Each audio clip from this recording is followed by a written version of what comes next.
Hi, everyone, and welcome to this week's Office Hours. We're so excited to have you with us as usual. And today's episode is titled From Facts to Future in Radiology Prior Authorization Workflows. So, we're going to unpack a challenge that's painfully familiar with many organizations, and I'm sure it's with you as well, especially imaging centers and radiology, but it's just as relevant to any specialty practice or hospital system, and that is the overwhelming burden of managing fax documents before the prior authorization process even begins. So joining us today is Charo Navadia. She's the Associate Vice President of Automation here at Infinix. Now, Charo has been instrumental in designing as well as deploying AI-driven automation across the entire intake and prior authorization life cycles. She works very closely with our clients, ranging from small outpatient centers to enterprise level health systems, helping them solve document heavy bottlenecks with smart, scalable tools. So, Charo, it's always a pleasure to have you with us. We're always thrilled to have you on with us here today. How are you doing? I'm doing great, Stuart. Thank you for having me here. I think I was missing being on the podcast and the office hours. So thank you so much for inviting me. Looking forward to a lovely conversation as usual. Oh, absolutely. We'll get you on more often, trust me. So, it has been a busy season in prior auth, and this what we're going to talk about today. It's just so top of mind with everyone. So, I just want to kind of just set the stage first of all, and that every day thousands of healthcare facilities are just flooded with faxed patient orders. And again, there's that word fax. I'm always astonished that we're still in a world where fax is key. And many of that relies on manual intake processes. They have to open the document, label it, sort it, verify it, and eventually upload these documents or the information on it by hand keying it into their EHR. And one example we'll reference today, we had a conversation with an imaging group that was receiving anywhere from 700 to 800 faxes daily with no easy way to identify stat orders or flag incomplete forms before beginning prior auth. So this manual overhead not only delays care, it also increases the risk of missed exams, rejected auths, and unhappy patients at the end of the day. So today we'll explore how automation and AI agents can step into the streamline in this process, from classifying documents and extracting order data to flagging the priority and routing to the right team. So we'll show what's possible when your intake process is no longer tied to folders and file names on a shared drive. So while we'll be using radiology use cases, everything we're talking about here applies across the board, whether you're orthopedic, cardiology, surgery centers, and even large health systems. So as always, we'll leave time at the end for audience Q&A. So feel free to drop your questions in the chat at any time. We'll get to as many as we possibly can. So Charo, you ready? Already. All right, awesome. So let's get started. So Yes. first, just want to start with a high level problem. And I kind of alluded this before earlier about my astonishment as why people are still using faxes. But why do so many imaging and specialty centers still rely on manual fax intake? What's holding this process back from modernization? Fax has been around forever. I think that's one of the most secure way of transferring information today. Uh, while a lot of applications were built, so extracting data out of an image is nothing new. It's always been around. It's known as optical character recognition or OCR. It's just that at that when they started solving for it, you had to know what that document looked like, exactly where to look at the data and extract information, which made it really tedious, right? With variety of providers and doctors sending in faxes in their own format, handwritten, typed, different level of information placed at different locations. Automating it was becoming difficult. For if I have 400 different providers sending me faxes for as a referral, it would be impossible for me to scale my technology to understand who's going to send what data, and it was just not viable technically. So while sending fax was easy way of transmission of information, but extracting data wasn't, till the LLMs came into play. And now with the new age of technology, extracting data out of these documents, which are not always of a fixed structure, has become easier. So it's better now to evolve on the technical front. It's cheaper on the pocket. It's easier to implement. The technology is there now, finally, to make it really available for everyone to go and try it. But before this, it wasn't. It was very difficult. While a lot of companies are there using the OCR, but you had to be high volume payers to really make benefit out of it. Not everybody could take care of it. Right. I could even remember when OCR first came out, and it was a really big hit for several years. And then eventually people would not rely on it. It wasn't very reliable, and sometimes it was like, hey, I can do this manually faster than the OCR when I'm trying to figure out exactly what the OCR has captured. So yeah, a lot of problems there. And to your point, I think you mentioned security. Yeah. The faxes are still very, very secure from a HIPAA standpoint, privacy standpoint. But yeah, and I remember a client was telling me the other day, says, yeah, we're still faxing, but it's with eFax or WriteFax, some of those services, it's still paperless. And it's about perspective. So the goal is we all wanted to be paperless. Well, that definitely made us paperless, but it's still those problems exist, the manual entries. And to your point, um, Yes. the technology has advanced so much that yes, we are able to do this today. So I want to kind of go into the next question, and it's really referencing back to that case that I referenced earlier regarding the client that had 700 to 800 faxes a day. That's a lot. And how they struggle to identify stat orders among hundreds of daily faxes. So explain how can automation help with detecting urgency or triage flags up front? Okay, so I think I would take a step back. There are a couple of things that we should be aware of. One is LLM as a technology that will help you extract information. It's much easier to extract data, but it doesn't stop there. Now you have to make sense of data. You may have to prioritize information depending on what you've extracted. So there would be business rules. And that is what we are building as a document capture AI platform, which while has the AI agent that helps you classify and extract data, we also have the core platform, which has queues, which has user management, queue management. What does that mean? Now, if I've extracted and the AI agent understands that it's a stat case, I can categorize documents that I've classified as orders, which are of stat case in a particular queue, because there is a business rule that we've configured, which then can go into a downstream EMR and say, this is a stat case, it's urgent, needs to be resolved sooner. So yes, the AI agents that we worked on can classify whether it's a stat case or a routine case. It also understands if it's stat, routine, urgent, immediate. I think these are certain terms that I've seen in various faxes being classified, which is at times even handwritten. So the AI agent will extract this data, identify it's an urgent one or a stat one, and we will be able to organize the business queues such that it goes into a queue which has high visibility and alerting system. Awesome, awesome. And that also, I'm sure, can work. But they also mentioned sorting orders manually by modality. I mean, they would have MRIs, CT, ultrasound, and they were actually organizing these manually into those modalities. So just to assign them properly into where they go into the appropriate queues. So along those lines, it may be that the previous answer is answering this one too, but can AI reliably recognize and classify that detail in real time?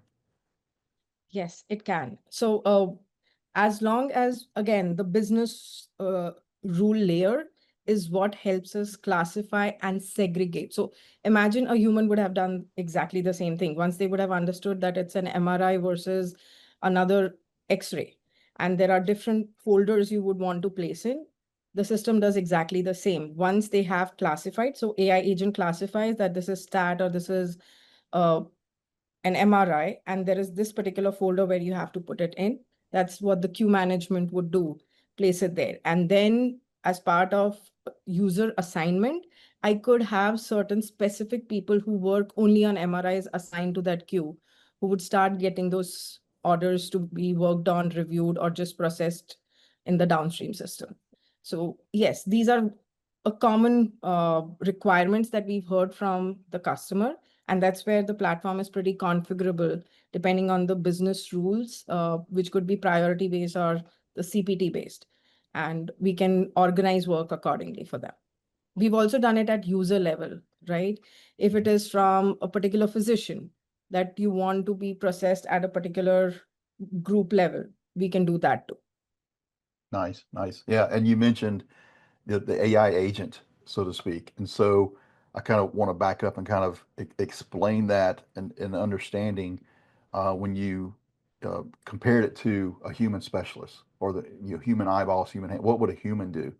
And that's the way I like to describe AI agents to people is it's pretty orchestrating all these tasks just like humans do. So it's going to mimic the behavior of a human within in that moment. So rather just like you had stated very well that hey, the human has to separate these out in different modalities. We can actually train the AI agent to do the exact same thing, but it's to scale and much faster and that's the difference between an agent and say a OCR or an RPA. It's basically orchestrating that functionality, but it's reasoning with confidence. Hey, I'm recognizing that this is an MRI, and I know that it needs to go here. Or back to the other question about stat. I'm recognizing that this is stat, and I know exactly what needs to be done with this particular document and what workflow it needs to follow. And so that's what's astonishing in the technology that's been advanced so far today is that these processes that we've had in the past have been very linear, I would like to say. Maybe that's not the right description, but they're kind of linear in their processes. And if something goes out of bounds, it breaks. But with these agents, it can actually learn because you're educating it just like a human gets educated. And then it also learns from experience, just like a human learns from experience. So I just wanted to kind of share those thoughts, and before we move on, and kind of explain that. Yeah. So You're one of spot on. go I ahead. think what you said. Yeah. So one of their biggest pain points as well was incomplete orders. It came up just yesterday, that this particular client, they get orders and the patient's name is not even on there. And I'm like, how does that happen? They're like, don't ask us, it just happens. And I'm like, okay, great. So again, that's a common pain point. There's missing information or data that's on these orders. Is there a way that automation, can catch the missing fields like patient name or referring physician, and does it before it moves to the next step? Yes. So the AI agent currently is capable of classifying and extracting data. It will extract everything it sees because we've told it to extract that information. But again, the business rules can be defined, and every customer has their own setup on the AMR, right? I've worked with a couple of them who care about a phone number because they have an auto scheduler, which once they get the order in, it kind of makes a call and gets the scheduling done. Uh, but then there are other customers who don't have that facility. They don't care about phone number. It's a small practice, and then they just need the information and they figure out what the next steps are. So depending on the customer, to create an order, we know there are certain parameters that are required: patient information, treatment information, diagnosis, uh, physician and insurance in certain cases. So all the mandatory information as per the document type is something we already know, but excuse me, some customers do care about certain parameters to be there. Otherwise, they feel it's incomplete. So we can configure to that too. Nice, nice. So yeah, it's one of those things where I think is a big advantage is where's the loophole? And I basically tell people, we have anywhere from an 80 to 88% confidence rate where we're able to process that intake of that order, extract the data without any human intervention. But then there's concern about, okay, well, what about the 12 to 20%? But even that's a benefit because they don't have to manually enter all that data. It's just episodic missing fields that then it goes to a queue where someone you're actually intentionally telling it where that needs to go, kind of going back to that agent now understands, here's where this needs to go. And for this particular person who's going to work on this and enter that data. And it could be just a phone number, enter the phone number, and then move forward in the process. Exactly. And it's not just missing information. At times, there are uh, areas or certain document types which is really bad quality, or it is a sheet which we are not very confident whether we know exactly what's been extracted. And we would like somebody or that's a human to review it, or human in the loop. So we do have those categorizations where we can identify that this needs somebody to look at it before we even create an order, because eventually you don't want wrong orders to be created, because it will just roll up to bad authorizations or denial of claims eventually, or the patient is not treated and the provider experience is bad. So we do identify that you would need human in the loop when there's missing information, also when it's bad quality. And today the system can identify and decide that, yes, I'm not going to fully automate it. I'm not going to send it to the EMR or any other system that you want to integrate with. I would want somebody to look at it before we pass it on. So the current system is designed where we can stop unnecessary automation so that your accuracy of the output is much higher, and it can be configured on customers' requests too. So we do have certain ways of defining queues where there is a new person who's come in and I want to make sure he's under training. We are looking at how the person is processing data. We could always bring that into an additional second level of review and then process it downstream. So there are those checks and balances with all the real experience that we've got with customers, which helps the system make sure that you get the right information through during the intake process itself, so that the rest of your journey is good for both the patient and the provider. Exactly, exactly. And so now moving to the next phase, all the information has been inputted, whether it's been through without human intervention or with some human intervention, so to speak. So now it's got to go into the system. It's got to go into the EHR or wherever that destination is. So many of the organizations that we're speaking to, particularly imaging centers and radiology, but it can apply again to any specialty, use Epic Radiant or maybe another RIS platform. How does this kind of automation integrate into their existing tech stack, where there's very little disruption to that process that they're utilizing? So we've got a variety of customers who talk about having an integration with their EMR or the RIS system. Epic is one of the largest, of course.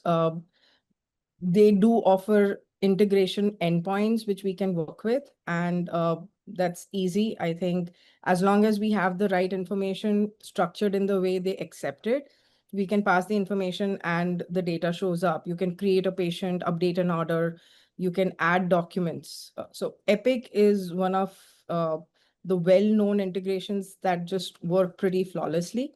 At the same time, we've got customers who do not have a RIS system which is okay with any such integration. They don't offer an integration. So for such scenarios, we do have RPA automations or robotic bots which act like human. They will take the data which has been extracted and, if needed, validated by the human. And then, just like a human would open an EMR or a RIS system and make an entry, search for a patient, add an attachment. So from anywhere from dropping a document into a folder, like some offices do. We just want you to extract data and segregate and give us an Excel file. We can do that. Or we can do an Epic kind of FHIR integration with them, which is a well-known integration. Or somewhere in middle where you have an EMR, the volumes are not high to be ready for integration. We can build an RPA bot for them. But we can pretty much create, update orders, attach documents, and also identify at times that this is already existing. It depends on the scenario. But if the order already exists, then we would just mark it as this is a duplicate order and kind of not attach it again. That's yeah, because that's another concern people want to know about. duplicate orders. And then there was one came up, I believe you were on that call as well, where they were asking about what we call non-orders, and like they're waiting on lab results or they're waiting on some other test that could validate and um, you know satisfy the requirements for going forth with the prior auth. And so there's a lot of that going on too in the background where that gets interfaced with the EHR as well. So um, just a lot of experience in working with the major EHRs, but also we do come across some EHRs where we it's like, okay, we've never come across this before, but as you well articulated, we're able, to handle that. First discovering, do they have APIs? Do they accept HL7 endpoints? And RPAs or a combination thereof to make that happen. So stepping back a little bit, this next question is probably self-evident based on what we've already been talking about. But why is automating document intake so critical, even before prior auth begins? In other words, what are the downstream benefits from a revenue cycle and patient experience perspective? I think intake is where the whole journey of patient experience begins. While there are so many faxes coming in and there are humans looking at faxes, shuffling through papers, that's the imagination I always have, and trying to enter while they're also managing the front office or they're managing certain urgent calls that are coming through. Errors are bound to happen. You may have the wrong date of birth. You may have put in the wrong member ID. You may just have keyed in the name not the way you wanted. The diagnosis code or the CPT could go wrong. Imagine all these adding up into the patient experience once it gets into the prior auth journey or scheduling journey, or even things which are not caught comes up when you're trying to figure out the claim process, right? Mhm. So while the intake process is important, that is exactly where most of the errors also happen. I think we have had enough experience where the data entry going wrong was only caught once the claim process started, which was post denial, which is like Right. a couple of months down the line, and that hurts the bottom line. And if during prior auth process there are denials, the information is not complete, the patient is not getting the care on time. So instead of having those later point of corrections, if I could correct it upfront during intake process, which now we have the technology and the capability, which did not exist earlier, I think it's the best way to save any pain in the later part of the journey. So intake process is the right way where we should start looking at automation with the new technology available. And I'm sure it just rolls up to a lot of benefit for patient and providers both. Yeah, exactly. And 2 points to that, because I've always been an advocate. Anyone who's ever heard me speak about this, denial prevention is the best thing. If you can prevent it from ever happening again, you don't have to work it on the back end. And prior auth seems to be it's still one of the largest number one reason for denials going forward. And then when you dive into it, it really comes down to staffing. And I can say that we have spoken to some of the largest, health systems, hospitals in the country here recently, and even they have staff. They're wearing multiple hats, so it's almost like this intake team. They're also pulled away from their duties to manage this manual fax. They don't have a dedicated team that just handles fax. It's very rare that you see that. And so this is going to help with that. It's pretty much saying, hey, again, going back to 80 to 88% of confidence that we have that no human intervention is needed from end to end with that intake. This is just going to, imagine the impact that's going to have. So that's just huge, extremely huge. Um, so that's all the questions I have. So now I'm going to turn it over to our audience and see if there's any questions that we have. So if you haven't already put in a question in the Q&A, please do so right now. Otherwise, we'll just, yes, here's a couple that have come in. So I want to basically, here's one question from someone. How well does the automation handle poor quality or handwritten faxes? That's a good one. Oh, the AI agents now, because of the LLM advances that have happened, are pretty good at it. And if it is a well-written document, which of course people do scribble, humans get confused, LLM gets confused. But if it is a well-written hand document, handwritten document, sorry, I'm just mumbling. Mhm. Uh, we are able to extract the data pretty accurately. Bad quality, I have seen some amazing results where it does extract the information. However, as part of caution, we do identify in our agents that this was a bad quality document. There is a flag. This was a handwritten document. Depending on the customer's comfort, we can stop it for a review before we send it downstream. Mhm. While I talk about 88% accuracy in extraction of data, handwritten and a bad quality document can cause errors. And I always recommend that we have at least one basic scan or audit of such documents because we have a way to identify them. We tag them that this was handwritten or it was bad quality. And regularly, you could just audit it and make sure that, yes, the information passing through is fine or not. So the technology is here. We are able to extract even from really bad quality documents now. Yeah, I've seen it firsthand. It's actually amazing. It's like some things I couldn't even read, and it would pull out from the Exactly. system. So it's It's really good pretty stuff. neat. Yeah. Yeah. So we have another question here. If the AI misclassifies something, is there a human safety net before it impacts patient care? Now, I know you spoke about this, I recall, when there was missing data, but what about if it just outright misclassifies something? Uh, so yes, I think while the our classification has been at 94% accuracy at this point of time, models are becoming better. We are becoming better at making sure that we are able to classify. There's a big data science team backing this technology right now at Infinix, which have been testing. So classification has been great. We haven't seen too many challenges. It's the multiple documents where there are too many documents. So today what we do for those, again, we know that this has multiple pages, which has multiple document types, or it's a large document. We recommend that we at least bring in for a quick human scan. So I can identify large documents, multi-page, multi-patient.